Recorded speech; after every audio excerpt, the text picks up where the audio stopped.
Salut, j'espère que tout le monde va bien. On se retrouve aujourd'hui pour un podcast concernant les blocages. Alors, je fais cet audio parce que je me suis rendu compte qu'il y avait beaucoup de personnes en situation de blocage et que j'aimerais vous apporter mes lumières, en tout cas qui se basent sur mon parcours de vie, sur mon parcours spirituel aussi, sur des messages reçus par le biais des guides et sur, les retours aussi d'expériences que j'ai en guidance privée, des personnes qui me consultent et des lectures aussi que j'ai pu faire. Donc je vous exposerai mon point de vue, encore une fois, vous avez toujours la possibilité de prendre du recul. Encore une fois, vous avez votre libre arbitre et la possibilité de prendre du recul sur ce qui sera dit dans cette vidéo. Concernant les blocages, il y a plusieurs types de blocages. Des blocages physiques, émotionnels, énergétiques et spirituels. Pour un blocage donné, si vous voulez, il y a plusieurs causes ou origines à ces blocages. Alors j'ai identifié plusieurs grandes familles entre guillemets et j'essaierai de détailler entre chaque. Aussi, n'hésitez pas à faire pause pendant la lecture et à faire des recherches en parallèle sur des notions ou des définitions et à réécouter si nécessaire l'audio plusieurs fois. Alors, comme je disais tout à l'heure, les blocages pour moi ont plusieurs causes, plusieurs origines. Donc, vous avez tout d'abord les troubles émotionnels, qu'ils soient conscients ou non. Qu'est-ce que j'entends par trouble émotionnel? Ça peut être de la colère, ça peut être de la tristesse ou de la peur. Et si vous voulez, toutes ces émotions-là régissent notre comportement. Déjà le vôtre, mais aussi des personnes avec qui vous êtes en lien. Il y a aussi tout ce qui est blessure non travaillée. Quand j'entends blessure non travaillée, ça peut être une blessure d'injustice, une blessure de trahison, d'humiliation, de rejet, ce genre de choses. C'est pour ça qu'on dit qu'il est important de travailler sur soi pour, avoir des interactions, à minima équilibrées avec son entourage ou avec les autres. Dans les origines des blocages, vous avez tout ce qui est en lien avec le karma. Alors le karma, c'est quoi? C'est tout ce qui est, vous voyez, pour moi c'est une énergie, si vous voulez, qui résulte d'événements, d'actes, que ce soit dans votre vie actuelle ou dans vos vies passées. Et ça peut être aussi un reliquat énergétique. Alors en quoi le karma va, constituer un blocage? Le karma, si vous voulez, va se constituer en blocage dans le cas où vous avez une situation non résolue qui se répète jusqu'à temps qu'on ait trouvé un dénouement. Ou alors par cette notion de karma aussi, ça peut être la conséquence d'un événement qui est survenu, que ce soit dans votre vie actuelle ou dans vos vies passées. Ou alors aussi, et c'est possible, un retour de bâton. Alors qu'est-ce que j'entends par retour de bâton? Ce serait par exemple un revers de médaille, si vous voulez, d'une action ou d'un événement négatif dont vous seriez à l'origine et que vous seriez, entre guillemets,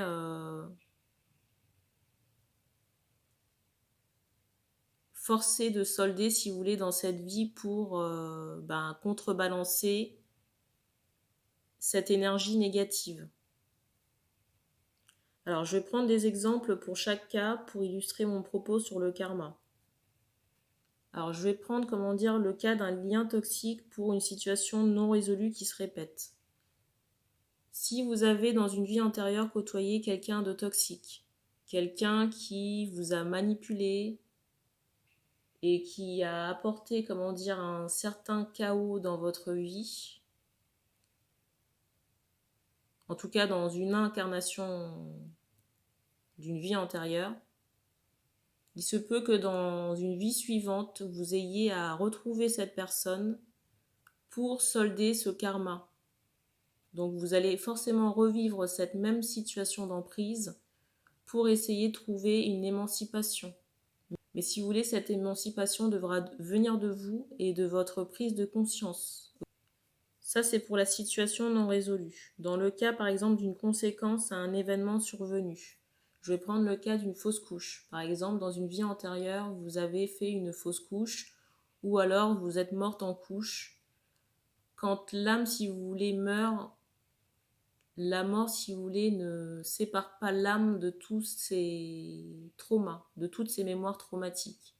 Donc du coup, dans une incarnation suivante, il y a de fortes chances, si vous voulez, pour que dans la matière et de manière inconsciente, vous ayez des résistances, si vous voulez, qui vous empêchent d'accéder à la maternité. Vous voyez? Mais bien sûr, tout ça, ce sera inconscient. Et dans le cas du retour de bâton aussi, par exemple, je vais prendre le cas de tout ce qui est magie rouge, magie d'amour. Vous voyez, tout ce qui est rituel pour, par exemple, attirer quelqu'un à soi ou forcer des relations. Ou même, oui, magie sexuelle également. Alors, en général, ces magies-là ne sont pas nettoyées. En tout cas, pas nettoyées par les personnes qui les font. Il est fort probable, si vous voulez, dans une vie suivante, que vous ayez à solder cette emprise en étant vous-même dans une forme d'attachement toxique pour votre personne. Et il est vraiment possible que des personnes se retrouvent, vous voyez, dans des liens toxiques, mais c'est une résultante à de la magie, si vous voulez, de la magie d'amour qui aurait pu être faite dans une vie passée. Toujours dans ces causes et origines des blocages, vous avez tout ce qui est aspect transgénérationnel. Qu'est-ce que le transgénérationnel? C'est tout ce qui est en lien, si vous voulez, avec les mémoires, l'héritage familial.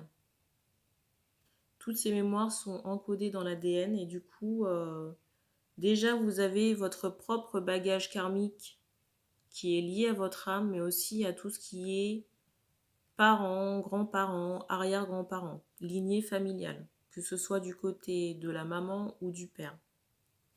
Et donc aussi, tout ce bagage-là va vous impacter dans votre vie, que ce soit sur le plan professionnel, sur le plan spirituel, sentimental et sexuel aussi. Et dans les autres causes aussi que j'ai pu identifier, vous avez tout ce qui est malveillance énergétique, donc magie rouge, magie noire, mauvais souhait, mauvais œil, toutes ces choses-là qui vont aussi occasionner des blocages dans votre vie. Et pour toutes ces raisons-là qui ont été énoncées, c'est nécessaire, si vous voulez, de faire un check-up, un état des lieux pour savoir quel blocage dénouer dans votre cas. Parce que certaines personnes pourront être concernées par des troubles émotionnels, par de la malveillance énergétique, et d'autres personnes pourront être concernées par du karma ou par des aspects transgénérationnels. Des fois, il est possible aussi que des personnes puissent cumuler tous les aspects. Ça aussi, c'est possible. Et donc, dans le nettoyage, si vous voulez, il y a beaucoup de boulot à faire. Et toutes les sphères, énergétiques, émotionnelles et physiques sont interdépendantes. Donc quand vous avez un trouble dans l'une de ces sphères, il y a des répercussions, si vous voulez, sur toutes les autres. Et c'est là qu'on voit apparaître tout ce qui est maladie, cancer. Alors il y a un autre aspect aussi qui fait que vous pouvez vous sentir dans une situation de blocage, c'est tout ce qui est en lien avec le déni, si vous voulez, et la résistance. Résistance, voyez, résistance au changement, à la guérison, qui peuvent vous maintenir, si vous voulez, dans des situations de blocage. Alors c'est quoi? Ça peut être le fait de refuser de voir une vérité ou de travailler sur un trauma. Par exemple, si vous avez été victime d'abus sexuels et que c'est quelque chose que vous avez refoulé, au bout d'un certain temps, si vous voulez, ces traumas vont toquer à la porte, mais de manière très insistante. Soit ça va remonter de manière directe où vous allez penser à ces choses-là de manière récurrente, ou alors de manière, Ça va remonter, mais de manière inconsciente, mais ça va se traduire, si vous voulez, sous forme de troubles et de malaise. Ou même dans vos échanges ou vos relations, qu'elles soient charnelles ou sentimentales, si vous voulez, vous allez avoir un point de blocage. Donc ça aussi, c'est des choses qu'il faut conscientiser pour s'en débarrasser, conscientiser, puis travailler peut-être même auprès de professionnels. Donc un minima psychologique, par le biais aussi de l'hypnose, et sur le plan énergétique aussi. Pourquoi ces trois choses? Déjà, conscientiser, verbaliser vos traumas pour pouvoir vous en libérer. Sur le plan de l'hypnose, pour pouvoir, inverser cette programmation erronée qui est liée à ces abus. Et sur le plan énergétique, pour enlever déjà l'énergie des agresseurs dans un premier temps, mais aussi dans vos cellules, ces énergies de trauma, vous voyez, ces énergies de violence, pour, permettre la réception, si vous voulez, d'énergie plus juste et plus aimante pour vous. Et surtout, éviter de transmettre, si vous voulez, ces mémoires traumatiques à votre descendance. Et là encore, on rejoint, vous voyez, tout ce qui est aspect transgénérationnel. Tout trauma, si vous voulez, non conscientisé, non travaillé, sera transmis, vous voyez, mon frigo a sonné, sera transmis, si vous voulez, à la génération descendante, pour que ce soit, entre guillemets, soldé, travaillé, pour que ce soit, entre guillemets, résolu. Donc il est important, si vous voulez, de faire un état des lieux pour chacun, auprès d'un médium ou d'un thérapeute énergéticien. Alors il est possible dans certains cas que la personne soit... Il est possible dans certains cas que la personne ait les deux casquettes. Encore une fois, ça peut se faire, si vous voulez, que par le biais d'une guidance personnalisée. Les guidances, si vous voulez, publiques qui sont proposées sur YouTube sont bien, mais si vous voulez, ça reste que la partie émergée de l'iceberg. Pour identifier et dénouer tous les blocages, il faut s'intéresser vraiment à un travail de fond. Et ça, vous pourrez le faire auprès d'un médium et ou d'un thérapeute énergétique. Et il est possible dans certains cas que la personne cumule les deux casquettes. Alors j'entends aussi beaucoup dire oui, mais j'ai déjà fait un nettoyage énergétique, en sous-entendu je n'ai pas besoin de plus. Il ne faut jamais se reposer sur ses acquis. Un jour j'ai discuté avec quelqu'un et cette personne me disait qu'il faudrait, vous voyez, toute une vie pour nettoyer ce qu'il y a à nettoyer. Surtout si vous êtes une vieille âme. Parce que vous voyez, ce niveau de conscience de nettoyage, on l'a depuis peu. Et il y a beaucoup, beaucoup de choses à dénouer. Dans tous les aspects là que je vous ai évoqués, que ce soit au niveau karmique, au niveau transgénérationnel. Et même par rapport à de la malveillance dans certains cas. Petit point aussi pour les personnes qui souhaiteraient, s'orienter sur le domaine énergétique spirituel en tant que thérapeute. Alors déjà, il faut, bien travailler sur soi, sur ses blessures, être au clair avec soi-même si vous voulez pour pouvoir aider efficacement les autres. Avoir eu, cet équilibre entre ombre et lumière pour éviter, si vous voulez, d'apporter tout ce qui est pollution énergétique aux personnes qui vont vous consulter et leur transmettre, si vous voulez, des problématiques ou des énergies qui ne leur appartiennent pas. Ça aussi, c'est très important. Comme c'est important de choisir les personnes, si vous voulez, qui vont vous accompagner dans tout ce travail de libération. Parce que déjà, il doit y avoir, une relation de confiance, mais aussi, si vous voulez, l'échange avec les personnes qui vont vous aider devra être fluide de manière à ce que le travail soit optimal.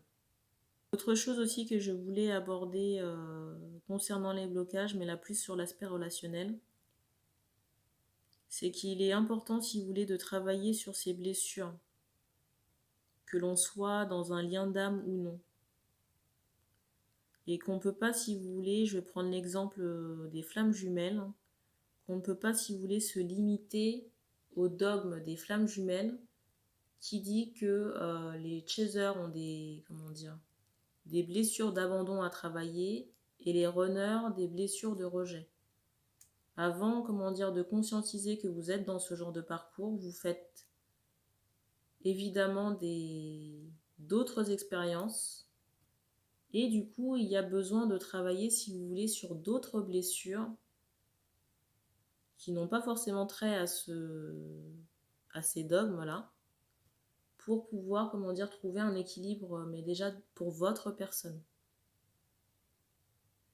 Parce que même si on est dans un lien d'âme, il y a des personnes qui doivent travailler peut-être une blessure de rejet, une blessure de trahison. Vous voyez, il y a pas mal de choses à épurer. Et que déjà, il faut être bien avec soi-même pour être bien avec l'autre aussi. Pareil encore pour les personnes, vous voyez, qui sont dans l'attente de l'être aimé ou dans l'attente de l'amour. Il faut d'abord déjà, s'aimer soi-même, si vous voulez, pour attirer à soi l'amour. Ça n'est pas, du ressort d'une personne extérieure de vous apporter cet amour. Parce que vous aurez forcément, à un moment donné, une relation déséquilibrée avec la personne. Vous voyez, il y aura très certainement des problèmes de dépendance affective. Et que tout travail, si vous voulez, que vous allez engager, vous devez déjà le faire pour vous-même et non pas dans l'optique de retrouver quelqu'un. Aussi, il y a des personnes qui se retrouvent dans des situations de blocage à cause de ce phénomène, si vous voulez, de mode, à cause de ce phénomène de mode autour des flammes jumelles. Ce lien, si vous voulez, de flammes jumelles, c'est quelque chose qui est très rare. Et en général, cette information vous est apportée par vos guides s'ils jugent que l'information est pertinente pour vous dans votre développement spirituel. Mais c'est une information par retour d'expérience qui ne vous sera pas apportée par un médium ou un voyant ou quelqu'un d'extérieur. Et cette information, si vous voulez, vous sera apportée comme une évidence par des synchronicités, peut-être par des rêves. Vous voyez, des évidences un peu comme des feux de route qui vous aveuglent. Mais ce ne sera pas, le résultat de recherche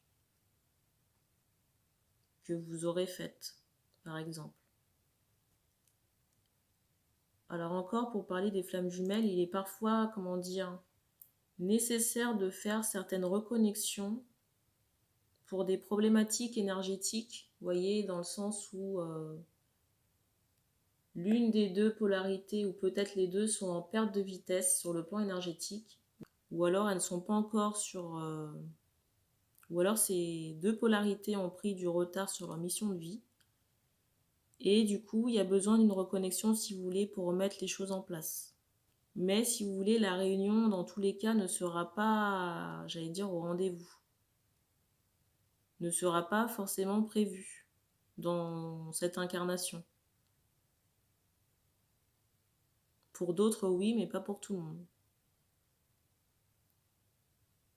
Et que des fois, justement, cette information est portée à votre connaissance pour vous faire évoluer sur le plan spirituel. Et vous remettre aussi dans le droit chemin. Et comprendre que lorsque vous êtes flamme jumelle, forcément, les choix de l'un peuvent impacter l'autre. Pourquoi je dis ça? Si par exemple vous êtes dans un lien toxique, ça peut se faire ressentir, si vous voulez, chez l'autre polarité. Donc il est nécessaire d'être en accord avec soi et en accord avec ses choix aussi. Aussi toujours par rapport à cet aspect relationnel et cette attente, que vous soyez dans un lien d'âme ou non, si vous voulez, l'attente n'est jamais saine si elle est passive. Qu'est-ce que j'entends par passive? C'est faire de l'autre sa priorité ou son centre d'intérêt. Ça aussi, au bout d'un moment, ça va générer de l'épuisement à tout niveau chez vous, que ce soit sur le plan émotionnel ou sur le plan physique, de la vitalité aussi. Alors dans certains cas, il est possible vraiment que des personnes aient bien travaillé sur leur personne et c'est vraiment une bonne chose. Mais s'il y a toujours un blocage, il faut garder à l'esprit qu'il y a plusieurs paramètres, si vous voulez, dans une relation et sur lesquels on ne peut pas avoir de main dessus. Déjà, c'est que dans un premier temps, on a deux libres arbitres. Qu'est-ce que le libre arbitre? C'est le fait de pouvoir choisir oui, je veux, non, je ne veux pas, grossièrement parlant. Que dans une relation, on a toujours deux égos. Alors ces égos peuvent être blessés par rapport aux expériences passées ou mal placés pour diverses raisons. Vous avez aussi tout ce qui est bagage karmique qui est, comment dire, si vous êtes dans un lien d'âme, vous avez tout ce reliquat, si vous voulez, des vies antérieures qui n'ont pas été solutionnées, résolues, nettoyées, qui peuvent constituer un obstacle dans la relation. Je vais vous prendre le parallèle d'une course, si vous voulez, d'orientation ou d'obstacle, peu importe. Vous êtes sur la ligne de départ avec des sacs, et ces sacs, si vous voulez, représentent tous les traumas, les événements non résolus des vies antérieures, et puis vous devez actionner, et puis vous devez débuter votre parcours. Et puis en chemin, vous allez forcément peut-être remplir d'autres sacs. Et si ce reliquat, plus ce qui a été récolté au cours du parcours, n'ont pas été nettoyés ou résolus, tout l'ensemble, en fait, vous allez le récupérer à chaque départ, comme ça. À chaque départ de relation, en fait, d'incarnation. Donc même si vous êtes en lien avec quelqu'un, en lien d'âme avec une personne, mais que vous ne reprenez pas forcément de relation, il est quand même important, si vous voulez, de nettoyer le lien pour qu'il soit purifié, vous voyez, de ces sacs. Pour qu'au prochain départ, vous puissiez commencer avec le moins de poids possible.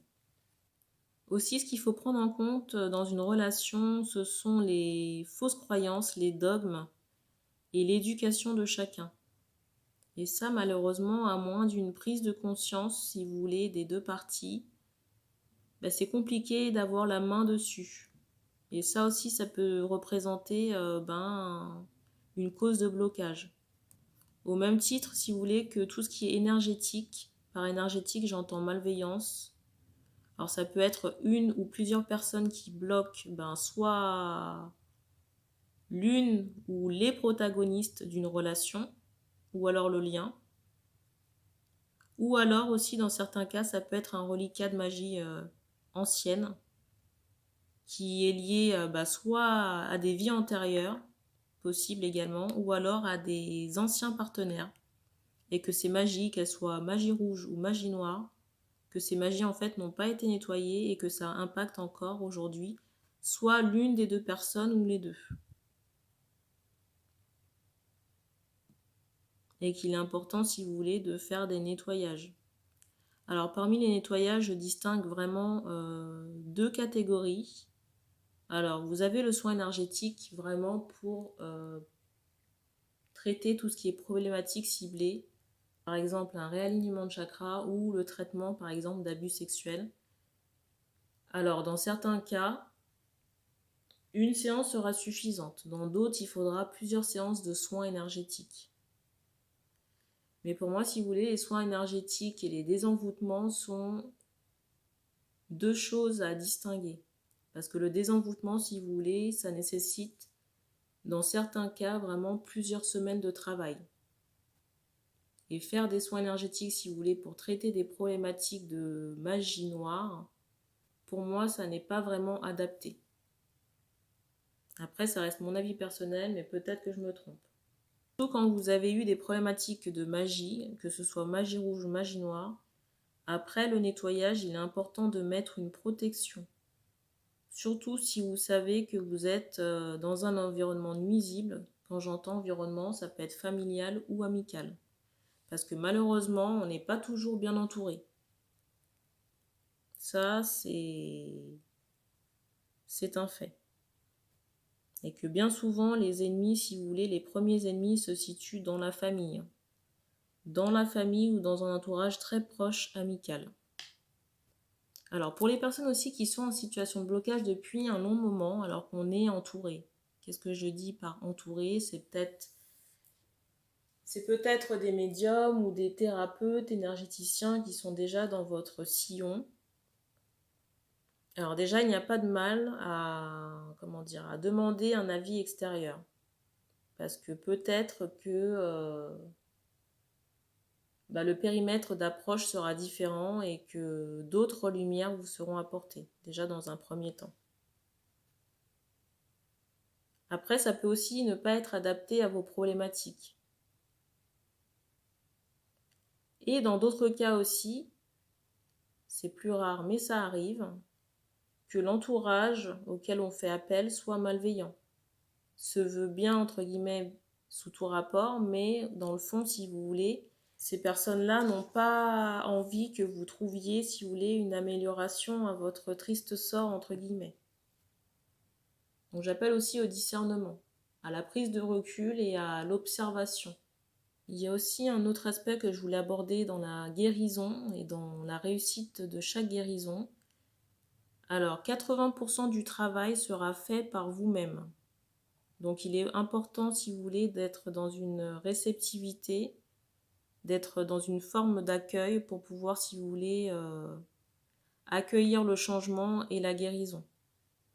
Et que le reste du pourcentage, si vous voulez, sera apporté par une aide extérieure.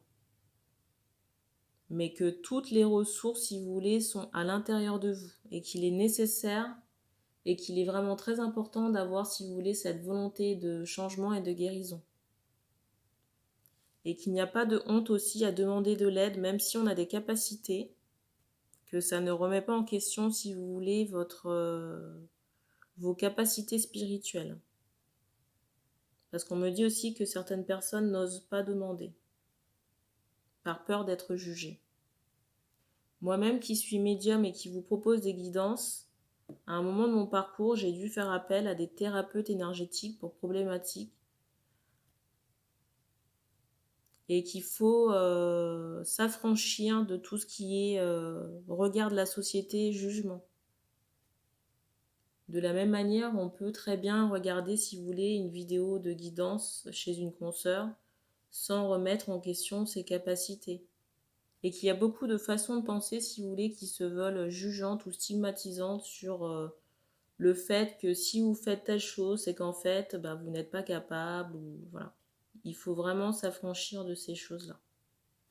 Et que vraiment les choses les plus importantes, ça reste l'humilité déjà et la gratitude, vraiment très important. La gratitude, même par rapport à vos guides, que vous soyez dans un chemin spirituel ou non, on a tous des guides, qu'ils soient décédés ou pas. Et que c'est important aussi de témoigner de la reconnaissance. Une dernière chose aussi que j'ajouterais qui me vient en tête, toujours par rapport au blocage, quand vous êtes dans une situation toxique ou quand vous n'êtes pas sur votre chemin de vie, ça bloque, votre loi d'attraction et ça bloque aussi votre abondance. Abondance dans tous les domaines. Voilà. Et ça en fait des choses à dire. Heureusement que j'ai fait une vidéo à part. Bon, j'espère que ça aura aidé le plus grand nombre. En tout cas, n'hésitez pas à vous repasser l'audio si besoin. Je rappelle aussi pour les personnes qui le souhaitent que vous pouvez me contacter pour une guidance personnalisée pour identifier justement les problématiques à travailler. Merci d'avoir pris le temps d'écouter cet audio. N'hésitez pas aussi à le partager avec des personnes de votre entourage si jamais ça aide. Et puis on se dit à bientôt.